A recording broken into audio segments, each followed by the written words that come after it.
The Chennai shopping mall శ్రావణ సంబరం KG sale nakshi jewellery Mela flat 50% of.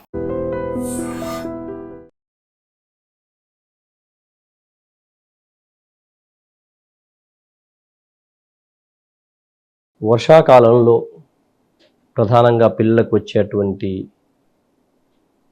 Infections ఏమిటి, వాటి నుంచి ఎలా కాపాడుకోవాలని మనం ఒకసారి ఆలోచించినట్లయితే, ఎప్పుడైతే వర్షాలు మొదలవుతాయో సూక్ష్మక్రిములు అంటే వైరస్, బ్యాక్టీరియా వంటివి బాగా ప్రబలుతాయి. అలానే కాకుండా నీరు నిల్వ ఉన్న కారణంగా దోమలు బాగా ప్రబలుతాయి.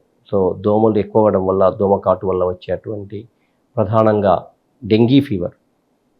మరి డెంగీ ఫీవర్ యొక్క లక్షణాలు ఏమిటి?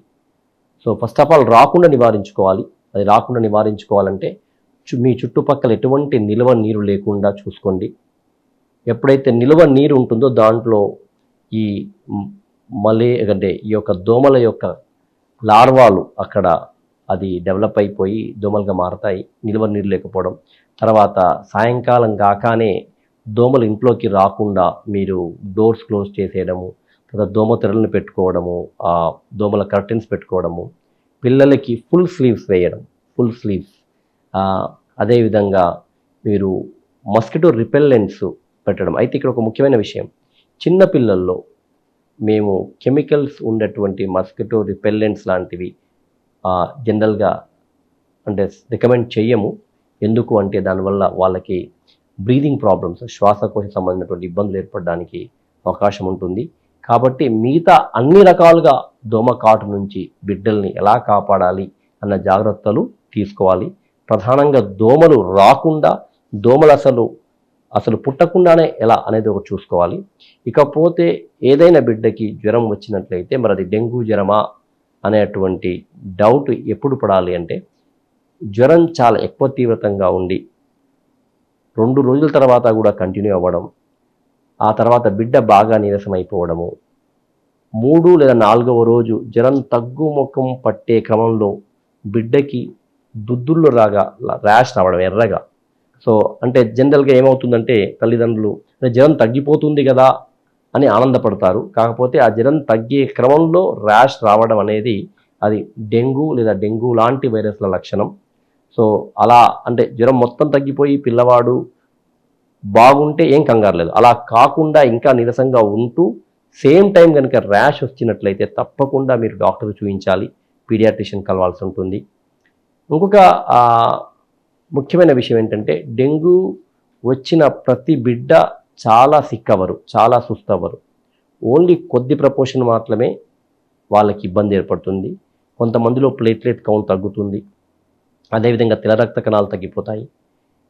కానీ అవి క్రమేపీ ఒక 3-4 రోజుల్లో మరి పెరగడం మొదలవుతుంది.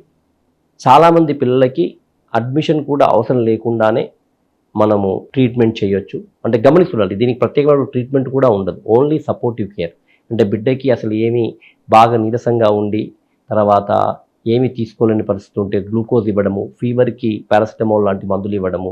ఒకవేళ ప్లేట్లెట్ చాలా తగ్గితే, చాలా మామూలుగా 1,50,000 పైన ఉంటాయి, అలా కాకుండా 20,000, 10,000 వరకు వస్తే అప్పుడు మాత్రం ప్లేట్లెట్స్ ఇవ్వాల్సిన అవసరం ఉంటుంది. సో చాలా వరకు ఈ సపోర్టివ్ కేర్తో మెజారిటీ పిల్లలు బాగైపోతారు. కానీ సమయానికి చూయించుకోవడము, సరి అయిన పరీక్షలు చేయించుకోవడము, డాక్టర్ గారు చెప్పిన సలహాని పాటించడం చాలా ముఖ్యం.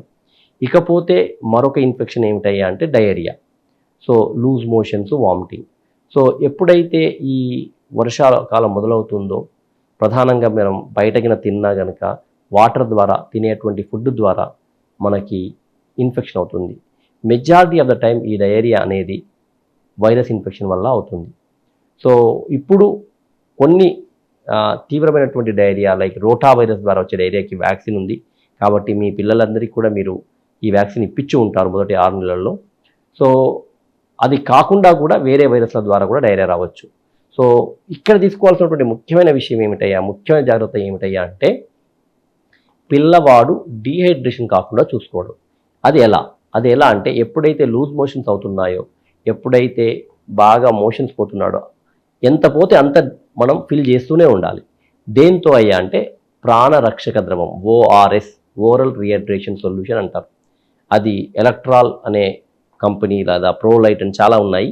కానీ అది WHO ఆమోదించిన ఫార్ములానే వాడాలి. WHO approved ORS. అలా కాకుండా మార్కెట్లో ఓఆర్ఎస్ పేరుతో వేరే షుగరీ డ్రింక్స్ అమ్ముతున్నారు.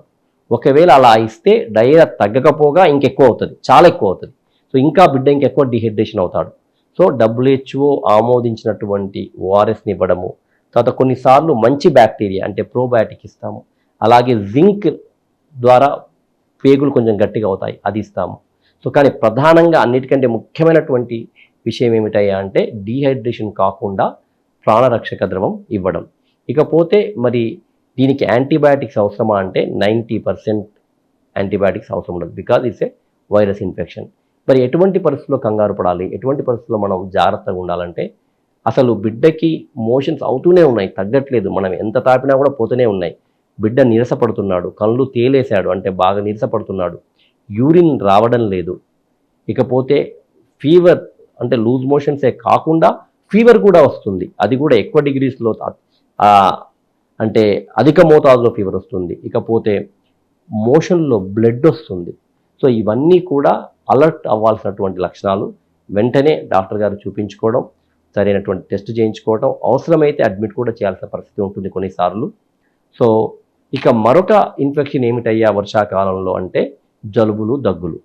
సో వర్షాలు పడుతూనే ఈ జలుబు దగ్గులు కలిగజేసేటువంటి వైరస్లు చాలా విపరీతంగా ప్రబలుతాయి. కానీ మెజారిటీ ఆఫ్ ద టైం కొంచెం దగ్గు, కొంచెం జలుబు, 1-2 రోజులు జ్వరము, కొంచెం బాడీ ఏక్స్, ఆ తర్వాత సెట్ అయిపోతుంది. దానికి ఏమి ట్రీట్మెంట్ అంటే జనరల్గా పారాసిటమాల్ లాంటి జ్వరం తగ్గించే మందులు, ఆ జ్వరం తగ్గించే పారాసిటమాల్ బాడీ పెయిన్స్ తగ్గిస్తుంది. జస్ట్ జలుబుకు, దగ్గుకు అవసరానికి బట్టి ఇచ్చేటువంటి సిరప్స్ అవి వాటితో సరిపోతుంది. ముఖ్యమైన విషయం ఏంటంటే అగైన్ బిడ్డకి ఫీవర్ వచ్చినప్పుడు కూడా హైడ్రేషన్ మెయింటైన్ చేయడం ముఖ్యం. ఇక్కడ కూడా మీరు ఓఆర్ఎస్ ఇవ్వచ్చు, సాబుదానా గంజి ఇవ్వచ్చు, తర్వాత మన కోకోనట్ వాటర్ కూడా ఇవ్వచ్చు. సో కొన్నిసార్లు కాఫ్ చాలా ఎక్కువైపోయి బిడ్డకి 2 రోజులు 3 రోజులైనా జ్వరం తగ్గకపోతే, సో ఈ వైరస్ కాస్త బ్యాక్టీరియా సెకండరీ ఇన్ఫెక్షన్ అంటాం, అంటే ముందు వైరస్ మొదలవుతుంది, ఆ తర్వాత దానితో బ్యాక్టీరియా ఇన్ఫెక్షన్ అయ్యి బిడ్డకి చెస్ట్ ఇన్ఫెక్షన్ కావడానికి ఆస్కారం ఉంటుంది. సో ఒకవేళ 2 నుంచి 3 రోజుల తర్వాత ఫీవర్ తగ్గకపోవడము, చాలా ఎక్కువ స్థాయిలో ఫీవర్ రావడము, బిడ్డ నీరసంగా ఉండడము, శ్వాస చాలా ఫాస్ట్గా అంటే బ్రీదింగ్ చాలా ఫాస్ట్గా చేయడము, లేదా శ్వాస తీసుకోవడానికి ఇబ్బంది పడడము, అసలు ఎప్పుడు చూసినా పడుకునే ఉండడము, అసలు లేవకపోవడము, ఏమాత్రము లిక్విడ్స్ కూడా పొట్టులోకి పోకపోయినట్లయితే వెంటనే మీరు డాక్టర్ని చూపించాల్సి ఉంటుంది. ఇంకొక ముఖ్యమైన విషయం ఈ జలుబు దగ్గుల్లో ఏంటయ్యా అంటే, ఈ జలుబు దగ్గు కలిగజేసే వైరస్లో ఒక ప్రధానంగా ఇన్ఫ్లుయెన్జా అనేటువంటి వైరస్, ఫ్లూ వైరస్ అంటాము. ఈ వైరస్ ఇది మామూలు జలుబు దగ్గు కాకుండా చాలా ఎక్కువ ఫీవర్ని తేవడము, చాలా సిక్ అయిపోతారు పిల్లలు కొన్నిసార్లు, అండ్ అదే పెద్దలు కూడా. సో కాకపోతే ఈ వైరస్కి ఇప్పుడు వ్యాక్సిన్ ఉంది, ఆ వ్యాక్సిన్ ఎవ్రీ ఇయర్ వేయించుకోవాలి. సో అంటే ఫ్లూ అనేది మామూలుగా వచ్చే కాఫ్ కోల్డ్ కాదు, దానిలో చాలా తీవ్ర స్థాయిలో వచ్చేటువంటి కాఫ్ కోల్డ్, దానికి తోడు హై డిగ్రీలో ఫీవరు, అదేవిధంగా పిల్లలు చాలా సిక్ అవ్వడానికి రిస్క్ ఉంటుంది.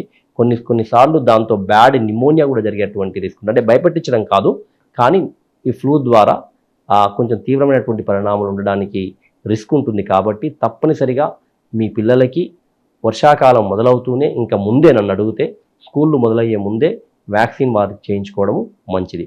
సో అంటే వర్షాకాలంలో సాధారణంగానే ఇన్ఫెక్షన్లు ఎక్కువ వస్తాయి, అలా అని చెప్పేసి కంగారు పడాల్సిన అవసరం లేదు. సమయానికి వాళ్ళకి సింపుల్ ట్రీట్మెంట్ ద్వారా, రెస్ట్ ఇవ్వడం ద్వారా, తేలికైనటువంటి ఈజీగా జీర్ణమైనటువంటి ఆహారాన్ని ఇవ్వడం ద్వారా, లిక్విడ్స్ని ఇవ్వడం ద్వారా వాళ్ళని పూర్తిగా నయం చేసుకోవచ్చు. అదేవిధంగా ఒకవేళ లక్షణాల తీవ్రత ఎక్కువ ఉన్నట్లయితే మీరు వెంటనే డాక్టర్ గారిని సంప్రదించి అవసరమైతే కొన్నిసార్లు పరీక్షలు కూడా చేయించుకొని వాటికి సరైన సమయంలో ట్రీట్మెంట్ ఇప్పించడం చాలా ముఖ్యం. నమస్తే.